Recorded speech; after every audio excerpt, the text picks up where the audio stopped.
Assalamualaikum warahmatullahi wabarakatuh. Alhamdulillah pada kesempatan kali ini kita bisa bincang santai dengan Bang Yeyen. Kebetulan beliau lagi ada di Balikpapan, lagi melakukan TSJ di Liga 2 pertandingan Persiba home. Nah, Bang Yeyen ini lebih banyak sekarang bergerak manajer pelatihan PSSI. Ya, di bidang kepelatihan PSSI. Nah, mungkin kita mau tanya tentang pelatih-pelatih yang ada di Indonesia, karena beliau kan juga sudah sering ya melakukan kursus kepelatihan. Oke Bang, gimana kabarnya Bang? Alhamdulillah sehat ya, syukur. Ini udah sekian tahun ini baru bisa ke Balikpapan lagi. Lama ya. Terakhir 2016 ya? Ya. Terakhir 2016. Oke Bang, mau tanya nih Bang, kan saat ini di di Indonesia ini lebih banyak menganut filosofi Villanesia. Nah, menurut Abang sendiri Villanesia di Indonesia ini sudah efektif kah atau belum, atau bagaimana? Ya, FIFA menyatakan ranking 1 sampai 20 ranking FIFA itu adalah negara-negara yang mempunyai filosofi sepak bolanya sendiri. Jadi mereka mengembangkan sepak bolanya sesuai dengan filosofi dan karakteristik di negaranya. Oleh karena itu, FIFA dan AFC meminta negara-negara lain juga menemukan filosofi negaranya masing-masing agar bermain sesuai cara negaranya masing-masing. Nah, Indonesia dalam hal ini mulai dari tahun 2017 sudah mencetuskan yang namanya Villanesia, filosofi sepak bola Indonesia. Awalnya namanya adalah Indonesian Way. Tapi ketika itu PSSI minta dalam bahasa Indonesia sehingga menjadi filosofi sepak bola Indonesia Villanesia. Dari tahun 2017 juga kita melakukan coaching convention dengan AFC, di mana coaching convention itu memutuskan 3 hal. Pertama, boleh melakukan kursus sendiri. Kalau sebelum-sebelumnya harus lapor ke AFC dulu, tunggu persetujuan, baru boleh. Sekarang tidak. Kemudian yang kedua, boleh memakai instruktur sendiri. Kalau sebelum-sebelumnya juga instrukturnya harus dari AFC. Kesulitan kita kalau nggak ada instruktur AFC, jadwalnya mundur dan seterusnya. Sekarang sudah pakai instruktur sendiri, tapi sesuai dengan standar AFC. Yang poin ketiga yang paling menarik adalah boleh menambahkan materi sesuai kebutuhan negara masing-masing. Salah satu yang kita tambahkan di lisensi C itu adalah Villanesia, filosofi sepak bola Indonesia, yang kita ciptakan, PSSI ciptakan, kemudian menjadi hal yang harus kita sebarluaskan. Tapi itu baru di 2017 sampai saat sekarang. Jadi kalau kursus yang sebelum 2017 pasti belum ada Villanesianya. Coaching convention ini bukan hanya berhenti di C, 2017 C, 2019 B, dan 2020 A. Jadi dari 2020 bahkan 2021 kemarin kita sudah bisa melaksanakan A sendiri dengan instruktur sendiri. Sudah bisa melaksanakan. Oh iya siap. Nah Bang, tadi kan Abang bilang tentang lisensi Villanesia di lisensi C, B, dan A Bang. Nah ini kebetulan ini Bang, ada beberapa teman sih menanyakan takut, cuman bahasanya ini apa ya, dia itu takut kayak waktu itu yang C nasional yang lama istilahnya itu nggak diakui, jadi harus ikut penyetaraan. Nah sementara itu kan sekarang itu ganti nama jadi PSSI Diploma Bang ya. Yes. Nah PSSI Diploma, nah apakah itu memang sudah bahasanya setara dengan AFC atau bagaimana itu Bang? Ya, coaching convention itu setelah disepakati, awalnya adalah PSSI mengirimkan proposal ke AFC, kemudian AFC datang untuk memantau kursus yang tadinya dibuat convention itu. Jadi tidak serta-merta AFC mengeluarkan izin bagi PSSI menyelenggarakan kursus sendiri setelah coaching convention.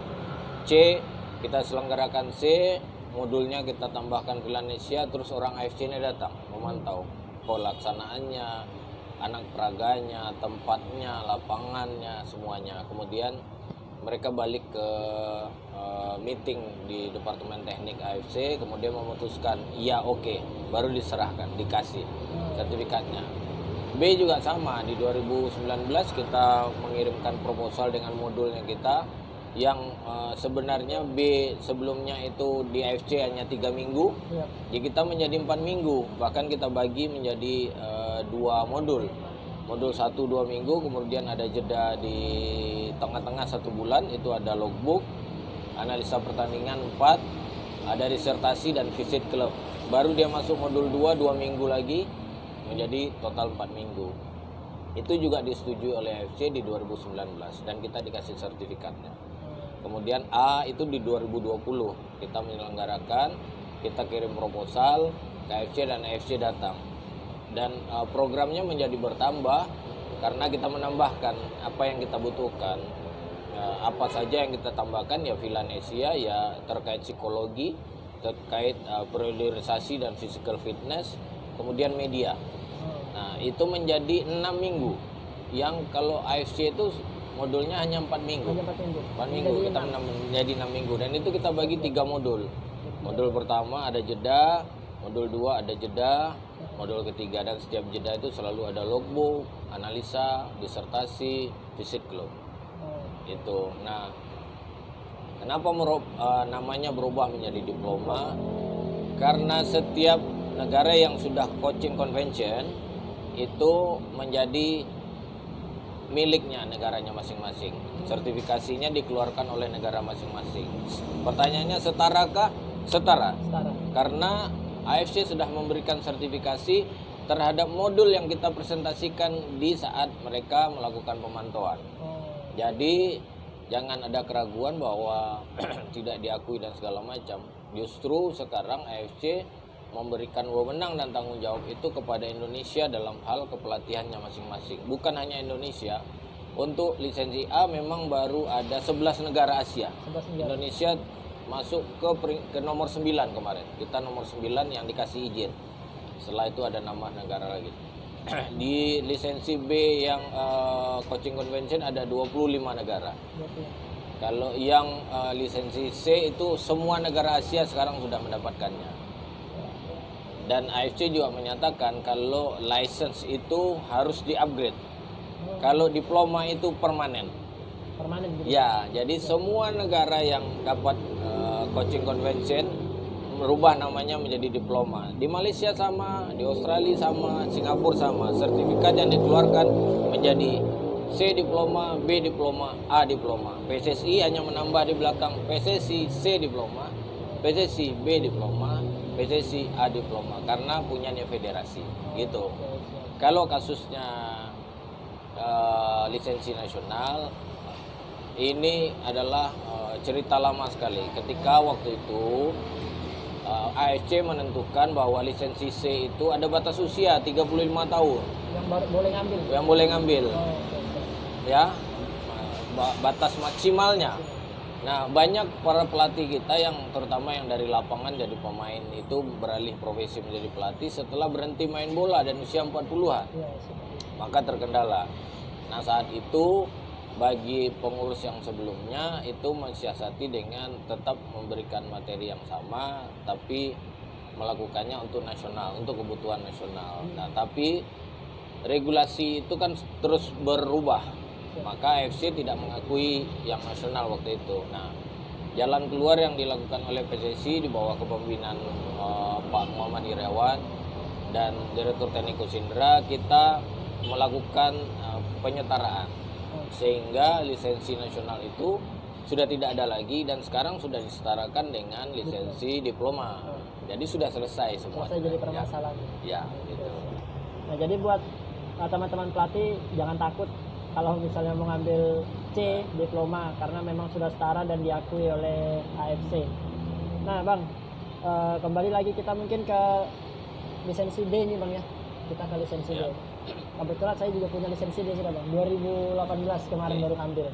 Nah, Bang, kan rata-rata ini pelatih-pelatih usia dini itu kan mereka itu orientasinya itu selalu juara, Bang. Nah, mungkin ada tips mungkin dari Abang gimana merubah mindset yang seperti itu, karena kan kadang pelatih itu juga ditekan gitu sama orang tua, sama pengurus untuk menjadi juara gitu, Bang. Kalau kita bicara lisensi D sebenarnya di AFC, ada FIFA itu nggak mengenal lisensi D. Sebagian negara termasuk Australia, Singapura, Malaysia itu namanya pre menjelang ke lisensi C. Kita juga melakukan hal yang sama. Kita melakukan D itu bagi teman-teman calon pelatih yang akan melatih di grassroots. Sebenarnya materinya itu adalah lebih banyak ke grassroots, tapi kita memasukkan sedikit materi Villanesia, dan ada kebutuhan di tahun sebelumnya 2018 dan 2017 itu bahwa pelatih Liga 3 minimal D. Iya, minimal D. Betul, Nah, kalau dia minimal D, kemudian kita tidak membekali keilmuan dia melatih 11 lawan 11, maka akan menjadi masalah buat teman-teman pelatih kita. betul. Nah, dengan berjalannya tahun, kemudian regulasi sekarang kita rubah menjadi Liga 3 itu minimal C. Sehingga pembebanan materi di lisensi D sudah berkurang, tidak harus melatih 11 dan 11.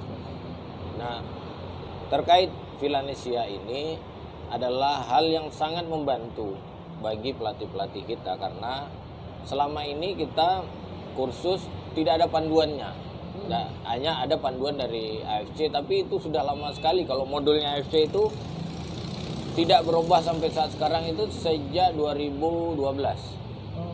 Maka itu setiap negara mengupgrade modul itu sesuai kebutuhan negara masing-masing, termasuk Villanesia. Jadi Villanesia ini adalah alat yang kita yang diciptakan PSSI untuk membantu teman-teman pelatih di seluruh Indonesia mendapatkan model latihan, contoh latihan. Terkait pengembangan latihannya itu kembali kepada pelatih masing-masing, karena pelatih kan menghadapi hal yang berbeda di setiap tempat. Ya, situasi yang berbeda. Betul. Jadi kita kalau bicara kursus itu semua adalah hal yang ideal. Idealnya kursus itu 5 hari, kemudian atau 1 minggu D misalnya. Ya. C itu 13 hari. Nah, itu diatur latihannya. Latihannya attacking mulai dari warming up, kemudian ball feeling, mastery of skill, kemudian first start, passing control, semuanya. Terus baru kita bicara, setelah kita selesai dengan individual, baru kita bicara grup.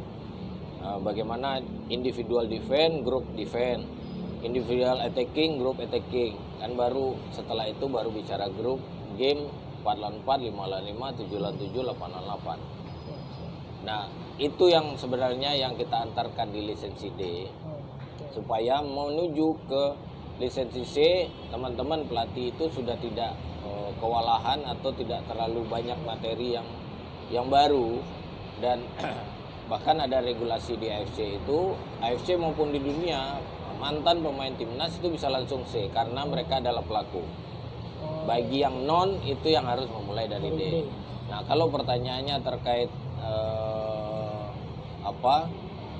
semua pelatih pengen juara, semua orang tujuannya kompetisi adalah untuk menang. Betul. Tapi cara menangnya yang harus diatur. Nah, itu kembali kepada pengelolaan kompetisi.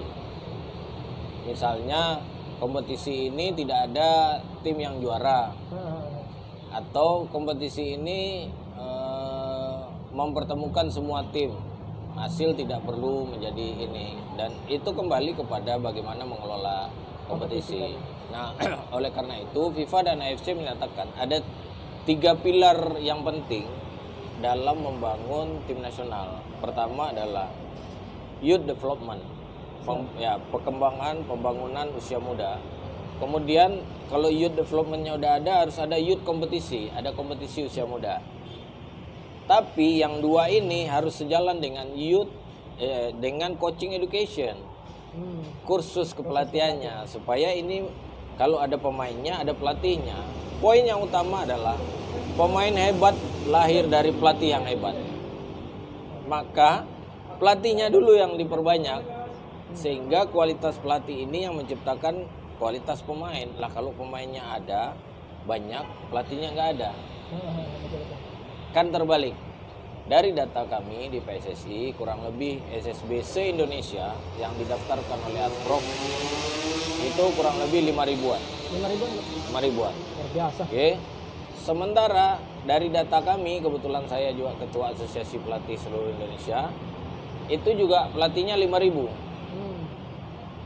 Ini sangat kurang sekali karena 5.000 ini kebagi lagi ke pelatih Liga 1, asisten Liga 1, pelatih Liga 2, asisten Liga 2.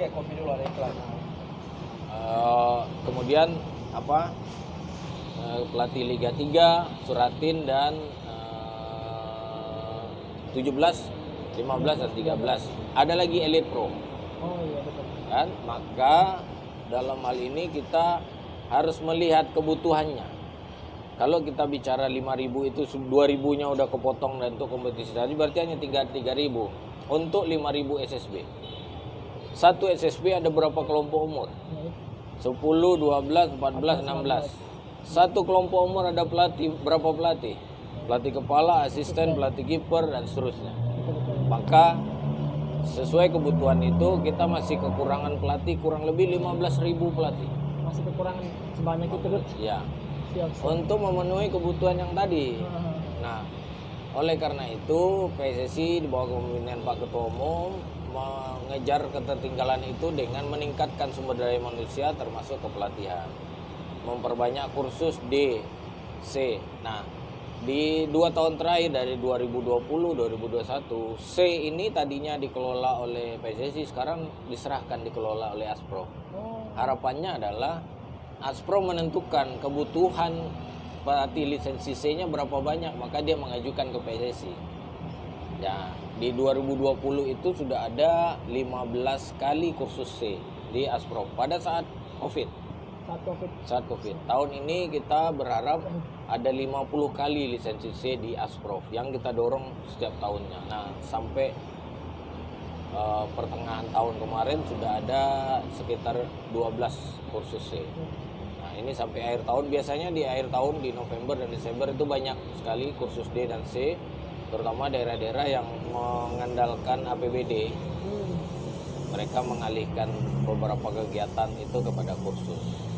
Gitu kira-kira. Jadi sekarang itu sudah dialihkan ke Asprof Bang yang untuk C ya? Oh iya. Karena kan memang ada rencana memang di Kalsel ini mau bikin tuh. Ya.